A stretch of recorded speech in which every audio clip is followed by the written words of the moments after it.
We turn now to the coronavirus and a CBS News poll showing more frustration with President Biden's response.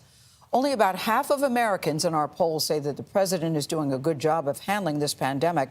That's down from just over two-thirds in March of last year.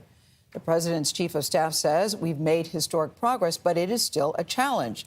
As Ed O'Keefe reports, the U.S. Surgeon General says, and no one wants to hear this part, that the newest COVID challenge will be with us for a while longer.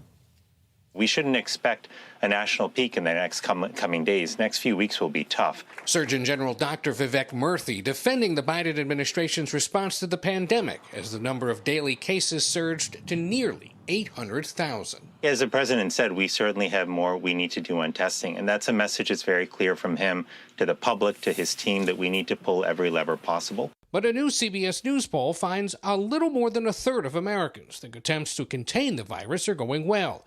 And a growing number of people say information about the pandemic shared by officials is confusing. Quite frankly, they're falling short in a couple of ways. Maryland Republican Governor Larry Hogan says states need more help from the federal government. The president announced nearly a month ago, before Christmas, that he was going to distribute these 500 million rapid tests out across the country, and so far we haven't seen any. Another challenge for the president: most disapprove of how he's handling the economy and inflation. The inflation issue is real.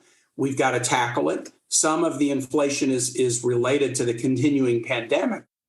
So how could the president turn things around? Well, based on our poll, Americans say it's by focusing more on inflation and less on new legislation.